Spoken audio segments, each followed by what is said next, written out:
is a story about a princess.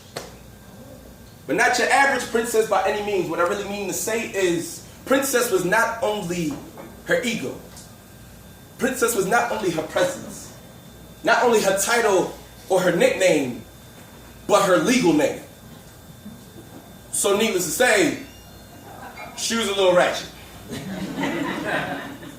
Instead of a tiara, she wore box braids or a weave ponytail.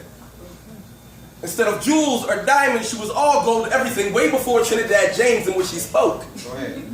She would smack, chew gum, and move her head with her hands. So when my 16-year-old self sees her at church one Sunday, I was smitten, not by her banging body, but by the joy in her eyes, the light in her infectious laughter, and the bliss in her smile. After we hang out with each other at youth Bible study for a little while, she becomes my very first girlfriend. And we embark on one of the most outlandish and ridiculous relationships ever. Prime example, the first time that we had sex will be something that I'll never, ever forget.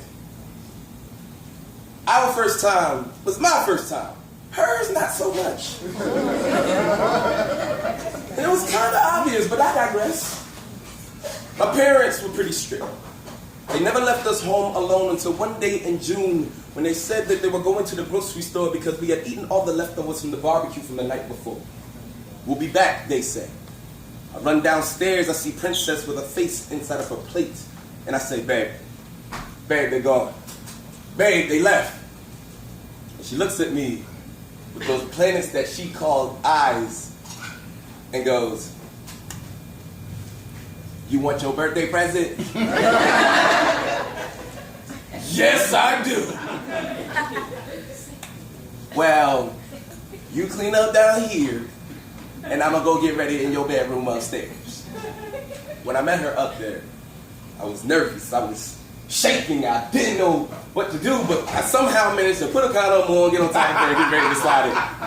That's when my Kevin Hart kicked in. With my head bowed down low, I proclaimed to myself, it's about to go down. Here we go! First stroke. Whoa.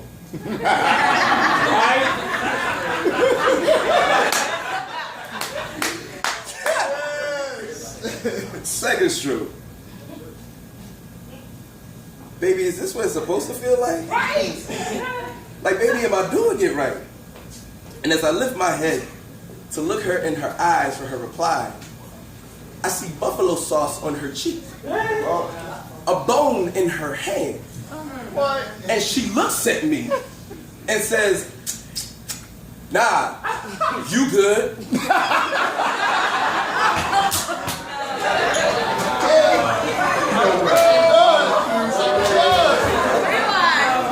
Ain't no way that you know what. Bruh, I was so fucking confused. I didn't know what to do, so like the only thing I could say was, are you really eating a buffalo wing while I'm in the middle of trying to lose my label as virgin? Get the hell out of my bed. Fast forward. Second attempt goes a whole lot smoother. No wings. Fast forward, I find out she's been an agent of infidelity. Fast forward, the breakup happens. Fast forward, 2 years no contact. Fast forward, she randomly walks into the sneaker store that I work at. And she's pregnant. Damn. My manager comes over to me and says, it's time for you to go on break. Princess, with that moonbeam smile that she has, looks at me and says, so, you gonna buy me some food? And I look at her and I say, nah, you good. And I walk away. I walk away to the soundtrack of her laughter. I didn't know that that would be the last time that I saw her. I didn't know that days later I would drive by a symphony of a light show featuring blueberries and cherries. I didn't know that her brother would later be convicted of double vehicular manslaughter. I did not know that her funeral service will alter my life forever. I didn't know. I didn't know that she might have been the very reason I even had the balls to pick up a pen and even start writing poetry. I miss her sometimes. Not the bad times, but her laughter, her smile. I haven't talked to God about her in a while, but the last time I talked to God about her, he told me, don't worry about her. She's fine. But she did tell me to tell you, enjoy your life. Wear it with a smile like mine. I know that I miss you and you miss me, but we will get together and we will laugh. We will smile again sometime, but please, don't worry about it. See, you have so much to do. And if you think that you'll be seeing me soon, I'm sorry, but I gotta tell you, nah, you good.